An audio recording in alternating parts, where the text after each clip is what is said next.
The Nazca Lines, ancient geoglyphs visible only from the sky. The Nazca Desert in southern Peru is one of the driest and most geologically stable places on Earth. Virtually no rain falls there. The wind is minimal. These conditions have preserved an extraordinary collection of ancient artwork in the Earth itself. The Nazca Lines, geoglyphs created by the Nazca culture between roughly 500 BCE and 500 CE. The lines were made by removing the reddish-brown iron oxide-coated pebbles from the desert's surface, revealing the pale yellow ground beneath. The contrast creates lines and shapes visible from great distances. The figures include a hummingbird 93 meters long, a condor 134 meters across, a spider 46 meters wide, a monkey with a spiraling tail covering 55 meters. There are dozens of animal, human, and plant figures, and hundreds of geometric shapes, perfectly straight lines stretching for kilometers, trapezoids, spirals, and triangles. Some of the straight lines extend for more than 10 kilometers across the desert floor. The precision with which they were executed, without any means of aerial observation that we know of, is one of their most remarkable characteristics. The most fundamental mystery of the Nazca Lines is one of purpose. They are only comprehensible, only visible as the figures they represent from the air. No Nazca person, as far as we know, had any means of aerial observation. They could not have seen what they were making as a whole. The builders worked from a system of scaled drawings and measured strings, extrapolating from small sketches to figures spanning hundreds of meters. They succeeded with remarkable precision. But why create something only visible from above, if you cannot go above? The astronomer Maria Reich dedicated decades of her life to studying the Nazca Lines, beginning in the 1940s. Her theory was astronomical.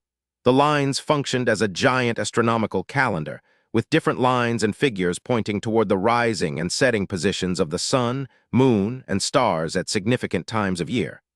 Solstices, equinoxes, the onset of rainy seasons. The lines as a pre-Columbian observatory etched into the earth at landscape scale. This theory had significant scholarly support and has not been entirely rejected. A competing theory focuses on water. The Nazca Desert is extraordinarily dry, and the Nazca people had a sophisticated system of underground aqueducts called puquios to manage scarce water.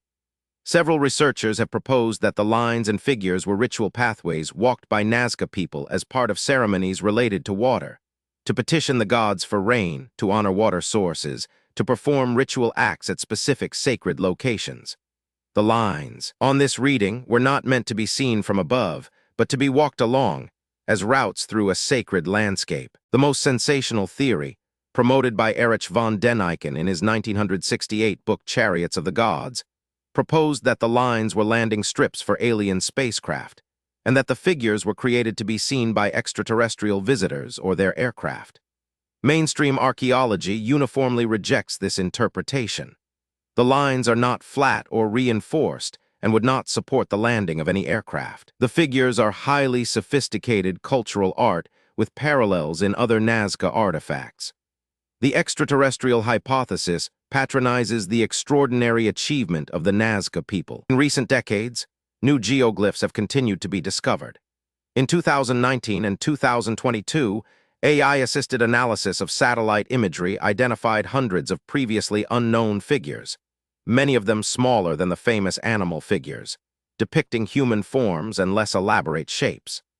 This suggests the lines were created over a much longer period and by a much broader community than previously understood. The project of Nazca geoglyph creation appears to have been a cultural practice maintained across many generations. The Nazca Lines are a UNESCO World Heritage Site.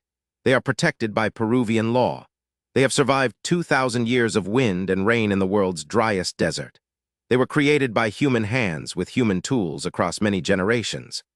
What they were for astronomical calendar, ritual walkway, offering to gods or sky spirits, or something we have not yet conceived, remains genuinely uncertain. The best answer available is that the Nazca people had a relationship with their sacred landscape that we can observe but not yet fully understand.